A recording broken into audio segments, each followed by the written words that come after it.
Hello and welcome to another Tidy Tuesday. This video is for the third week of my decluttering challenge, the 30-day Less is Now Minimalism challenge or game. And in a minute, I'm gonna show you a quick recap of all the things I have decluttered and gotten rid of since the last video. But first, let's talk about the theme for the week, because I really want to share with you the things I struggle with in decluttering and hear from you if you also struggle with some of these same things or what it is that keeps you from getting rid of stuff. Because I think that's helpful for all of us to learn how to overcome those challenges. I'm not an extreme minimalist, but I am someone who just would love to have less clutter in their house. But I'm also super practical and pretty frugal.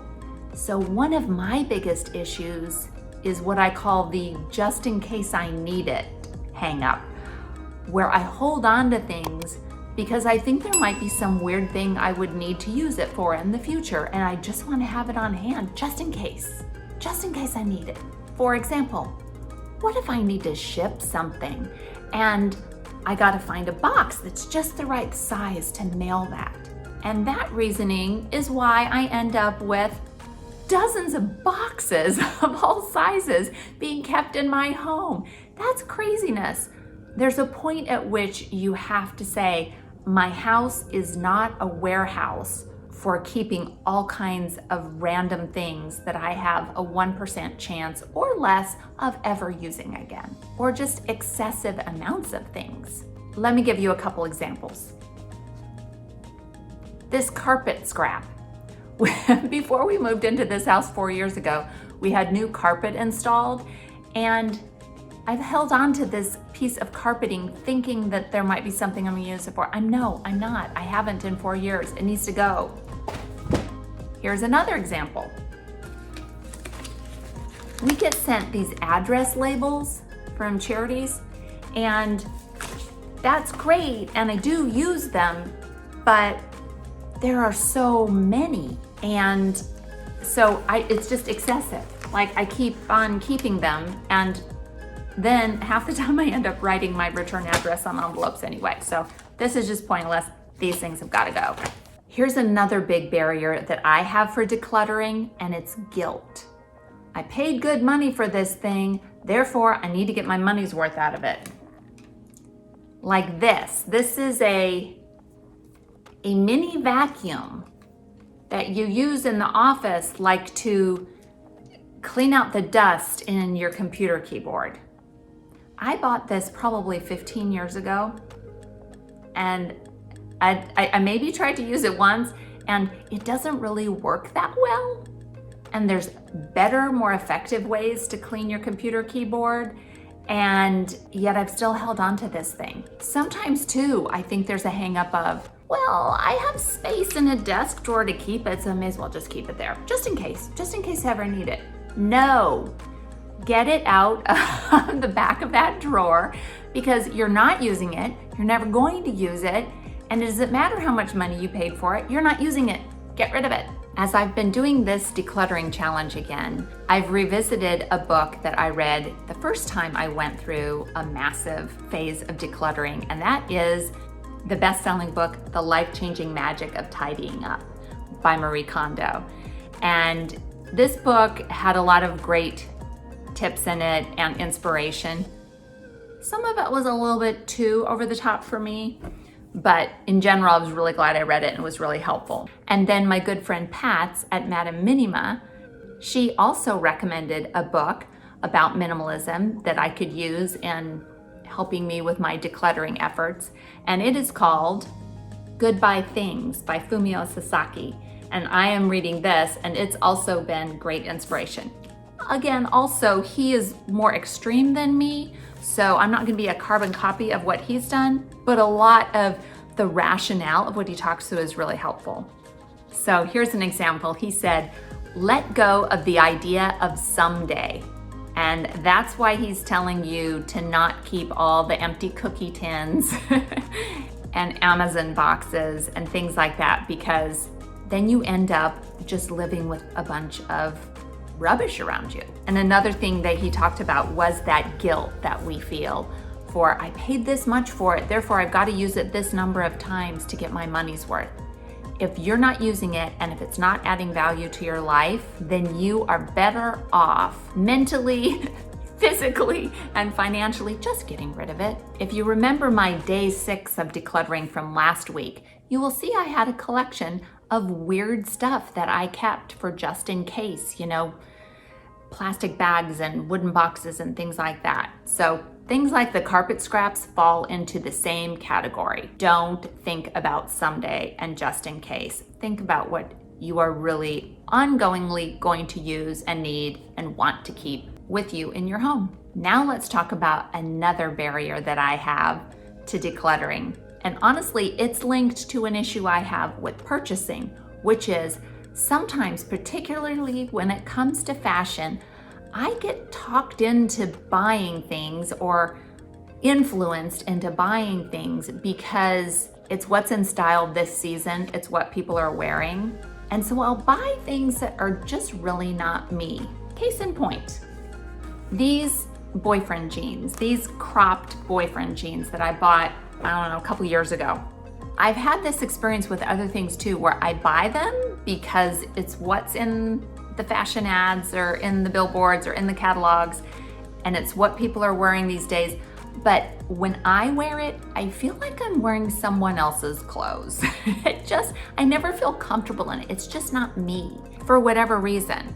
And then what's even worse is we add insult to injury by then having to accessorize and get other things to go with that. So I buy these cropped jeans. I didn't have any shoes to wear with it. So then I went and got these shoes, little white sneakers, to go with it.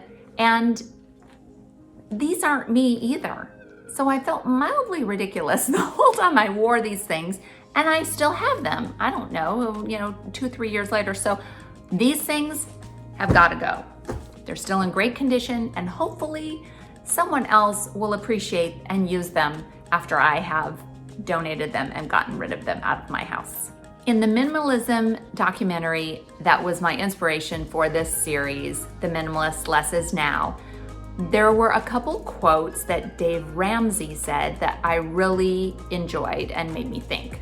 First, he cautioned us that we should avoid the temptation of when we get more money, we should buy more stuff and just keep adding to our accumulation of possessions. Because what he calls that is adding zeros to our stupidity. Well, that's a bit harsh, but he kind of has a point. And then related to that, the quote that I really loved was his counsel to not, as he said, buy things you don't really need with money you don't really have to impress people you don't even really like. The hang-up that I have to get over is thinking about what other people think of what I'm wearing. So for example, I have honestly worried about people seeing my vacation photos over the years and thinking to themselves, Dara is always wearing the same 3 t-shirts. Like, isn't that a dumb thing to think about? But honestly, I have thought about that. Or back here at home, having people think, Dara is wearing the same 2 or 3 dresses to church every Sunday. Like, I don't think anybody really cares. I mean, they might not even notice, but even if they notice, I don't think they would really care. So that is a dumb thing for me to even let take up space in my brain. One of the things I have as a goal for 2021 is working on creating a capsule wardrobe. I might even do a video about this later. Let me know if you're interested in me doing that. But the idea is creating a smaller wardrobe of basic pieces that I can wear interchangeably and just have this smaller wardrobe of clothes that I wear all the time without feeling the need of having to add more and more to that wardrobe over time. So I would love to get to a place where I have kind of my travel capsule wardrobe of here are the pieces I take with me in my suitcase, and this is what I wear the whole time I'm traveling, and here's what I wear when I'm back home in Texas, and these are the pieces that I can wear throughout the year, and just be happy with that. Because let's be honest, If someone is gonna look at my limited wardrobe and judge me that I'm wearing those things instead of the latest thing that's the fashion of that season, is that really a person's opinion that I care about? Nope. So, in the spirit of me getting rid of weird stuff, just in case stuff, and fashion things that I needed to let go of, here's a quick review of what I've decluttered since the last video. Day 13, I cleared out a lot of space in my linen closet by getting rid of some heavy bedding and very old dish towels. Day 14, that bizarre bit of carpet and a huge blue blanket and lots of beach towels, including this crazy one from the early 90s when Lay's introduced a short-lived flavor called salsa and cheese. Day 15, 8 belts. Mostly because honestly I hate belts and I never wear them, so I certainly don't need 8 of them, along with some yucky old shoes and a flat iron that hasn't worked for years, and let's be honest, I held on to it because it's magenta.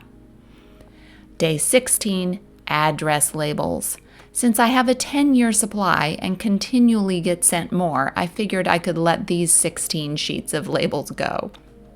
Day 17, miscellaneous office junk, including the teeny tiny useless vacuum cleaner I showed you earlier and a calculator that Ian has had since he was at university, which has finally died. Day 18, a large plastic toy box, and a ridiculous number of empty jars, bottles, shipping envelopes, and gift boxes that I've been holding on to just in case. Day 19, a continued vast array of large boxes which have managed to nearly take over my front room and obscure the piano. Can't wait to get these boxes out of my house and get my room back. So tell me where you are with your decluttering journey. What's maybe holding you back? And let's encourage each other. Please don't forget to like this video and comment, and definitely subscribe if you haven't yet. Thanks so much for watching, and do something good in the world today.